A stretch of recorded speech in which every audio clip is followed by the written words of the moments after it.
Hello, accounting class. This is Unit 7, Section 3, titled Accounting for Purchases and Cash Payments.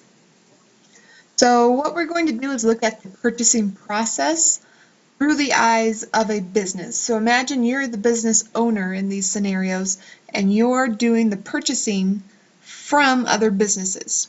Okay? So have that kind of mental image in mind. Starts off with purchasing. It's vital to every business. Obviously, you need to purchase either your merchandise or your materials in order to sell them or make your products. And there are basically 4 stages involved in the purchasing process. You need to request the items that you would like to purchase, which is called a purchase requisition. Then you'll be ordering them from a supplier. You will verify the item's receipt, and then processing the supplier's invoice. And to go into a little more detail, we will refer to page 4 of your text. If you're following along, which I suggest that you guys always follow along in these videos, that you maybe have the video playing on part of your screen and then reading through your text on another screen. So I just listed the 4 stages for you. And so the very first stage, let me zoom in a little bit here. So the very first stage is creating the purchase requisition. So basically, maybe you're working at a company and you need some more office supplies. Actually, I think in this one it talks about getting like some shirts or something maybe for maybe the office, I don't know, logo to be printed on. So what you need to do first is, so you're purchasing t-shirts, you need to put in a purchase request. So this lists all the items that you need on your request, the date you're requesting it, how soon it would be delivered. So basically you need to do all of your research before you even request that these items be purchased. How many you need, how much it's going to cost, just description of all the goods, etc. So that is the first step in the purchasing process. You need to request the items very detailed, in a very detailed manner. So then you create the purchase order, or you might not do this. A company might have a department that is like a purchasing department that can do this, or if it's a smaller company, you might have to learn how to do this for yourself. So basically you put this purchase order together. Again, you list the items, how many you need, exact items and item numbers, the price, the total, the dates. So all of your information goes on your purchase order. Purchase order, I guess I should let you know, it's also known as a PO. You might have heard that term before. So then you need to verify the items that you receive. So once you've sent in the purchase order, the supplier will then send you the items that you requested or that you ordered from them. So you need to verify the items that you've received. So double check with your purchase order to see that you've received all your items, to make sure they're not damaged, or that you didn't receive any items that you didn't intentionally order.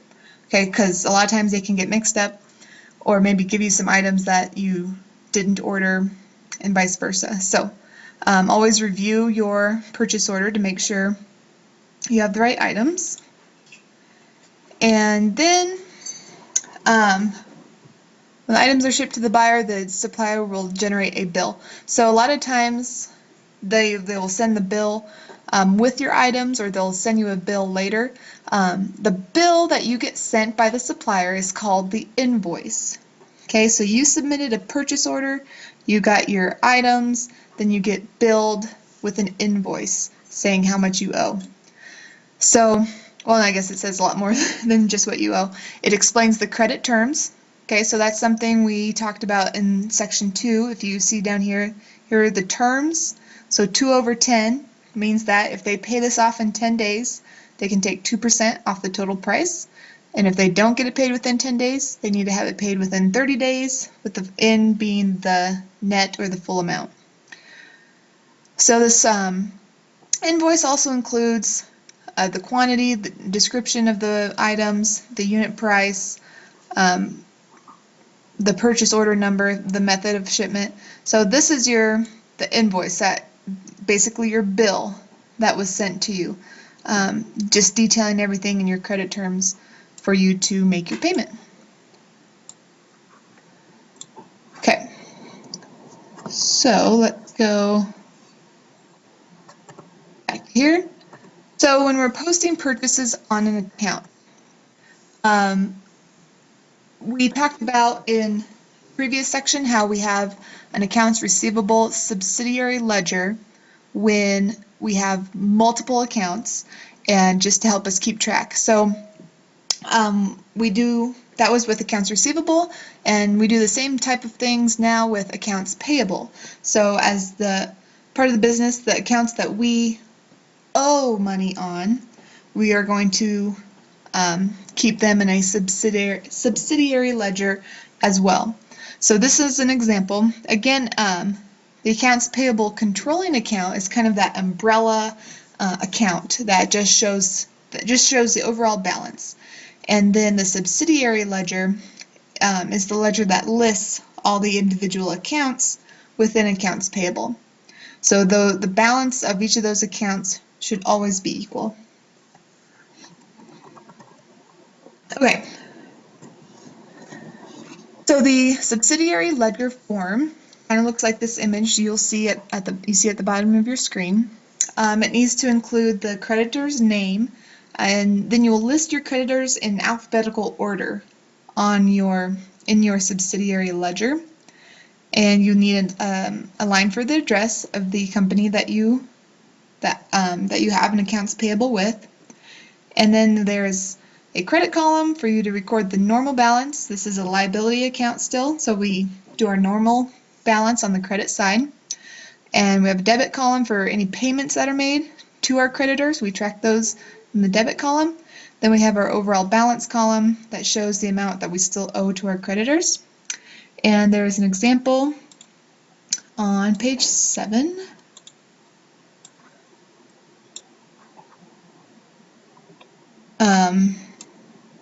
Down here's where I want to go. So here's an example of these purchase accounts payable subsidiary account. I had to make sure I knew where I was at. Okay, so in this example, it illustrates the purchasing details of Olympic Sportswear. They bought merchandise in the amount of $4,600 on account from Rex Warehouse. So we identify the accounts affected. So we are making this purchase from, so let's pretend we are Olympic Sportswear and we're making this purchase from Rex Warehouse. So this involves our purchases account and our accounts payable controlling and our accounts payable subsidiary. We'll classify these accounts. Our purchases account is it's called a cost of merchandise account. Otherwise kind of like a asset account. And then accounts payable should ring a bell as a liabilities account. The effect is our purchases account. When we buy something, it's going to increase that purchase account. And then our accounts payable, obviously if we made that purchase on account, it's going to increase as well. So when we're increasing the cost of merchandising, it's recorded as a debit. And when we're increasing liability, it's recorded as a credit.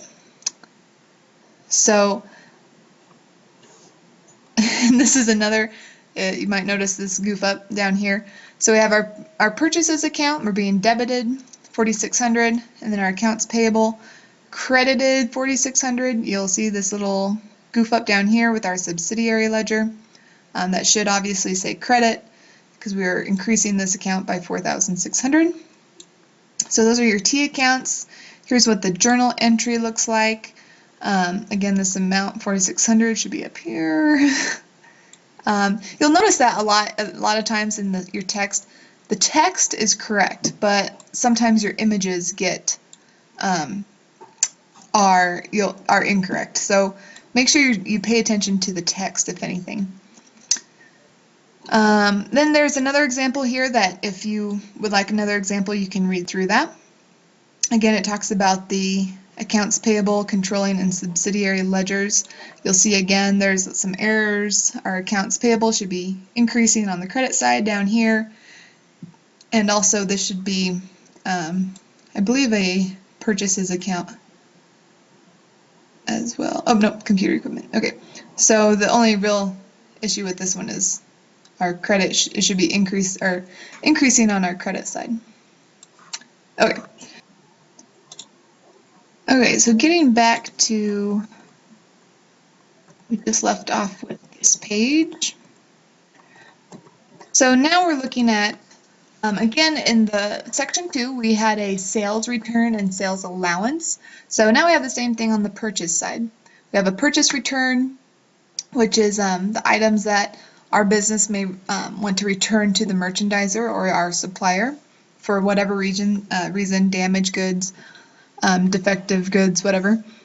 Then purchase allowance is if we were to order items that were maybe damaged and we decided just to keep them, but maybe the merchandiser will give us a reduced price then.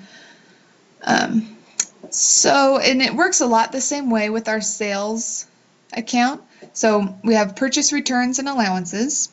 Basically, this summarizes the total returns and allowances for damaged, defective, or unsatisfactory merchandise.